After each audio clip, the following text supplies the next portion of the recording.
এমন অপরাধ কোন মুসলমান যদি কোনো হিন্দুর প্রতি জুলুম করে, কোন নামাজি মানুষ যদি কোনো বেনামাজির প্রতি জুলুম করে, কোন ধার্মিক মানুষ যদি কোনো অধার্মিক মানুষের প্রতি জুলুম করে, তারপরও আল্লাহ তাআলার সাহায্য ওই মাজলুমের প্রতি থাকে, হোক সে অমুসলিম, হোক সে অন্য ধর্মের মানুষ। কারণ জুলুমকে আল্লাহ কখনো সহ্য করেন। ভাইরা আমার, পশু পাখি তাদের কোনো জান্নাতও নাই, জাহান্নামও নাই। পশু পাখির কোনো জান্নাত জাহান্নাম আছে? তাদের কোনো ইবাদত বন্দেগী আছে?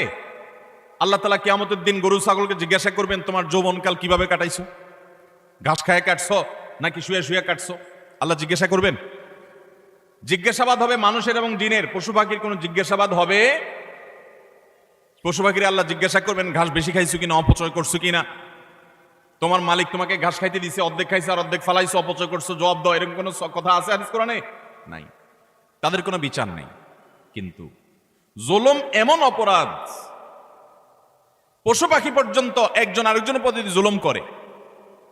একটা গরু অন্য গরুটার উপরে চড়াও হয়ে তাকে আক্রমণ করে রক্তাক্ত করে ফেলেছে, গায়ের জোর ছিল। একটা ছাগল শিং ছিল আর একটা শিং ছিল না, যার শিং ছিল সে শিং দিয়ে গুতগুতি করে অন্য আরেকটা ছাগলকে আহত করেছে, আঘাতপ্রাপ্ত করেছে। একটা মোরগ অন্য মোরগের প্রতি অবিচার করেছে।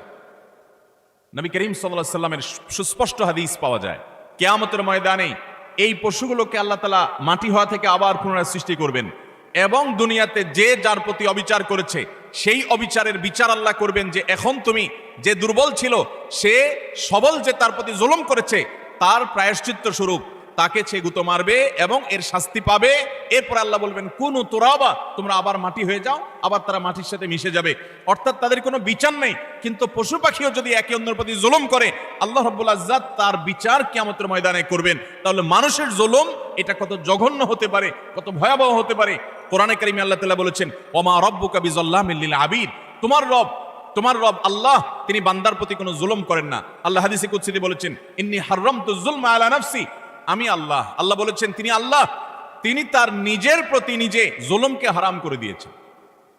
আল্লাহর উপরে কোনো হালাল হারাম করার কেউ আছে? হালাল হারাম করবে তো তিনি, যিনি মহান সৃষ্টিকর্তা, তিনি নিজেই সৃষ্টিকর্তা। তাকে আবার হালাল হারাম বাতাবে কে?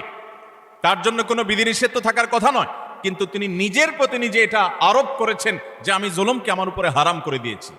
আজ সমাজের চতুর্দিকে তাকালে দেখবেন এই ভয়াবহ অপরাধ। আমরা অনেকে নামাজ কালাম পড়ছি, মুখে হয়তো দাড়িও আছে, আমি হয়তো নিজেকে মুসলমান দাবিও করছি, আমি হয়তো তাসবিহ তিলাওয়াতও করছি, অথচ আমি একজন রিকশাওয়ালাকে দুর্বল পেয়ে জুলুম করছি, আমি হয়তো অধীনস্থ কর্মচারীকে দুর্বল পেয়ে জুলুম করছি, আমি হয়তো আমার চাইতে আরেকজন একটু কম ক্ষমতা সম্পন্ন তাকে পেয়ে আমি চড়াও হচ্ছি, আমি হয়তো আমার মালিক অনুপস্থিত আছে, এই দুর্বলতা আমি তার সম্পদের প্রতি জুলুম করছি, তার কাজ ফাঁকি দিয়ে জুলুম করছি। এভাবে চতুর্দিকে দেখবেন জুলুমের এক মহোৎসব চলছে। আল্লাহ রাব্বুল আলামিন কোরআনে কারিমে পরিষ্কারভাবে জানিয়েছেন যে জুলুম যদি কেউ করে, এই জুলুম চুল পরিমাণও যদি করা হয়, এর বিচার আল্লাহ তাআলা করবেন। আখিরাতে শুধু বিচার হবে তা নয়।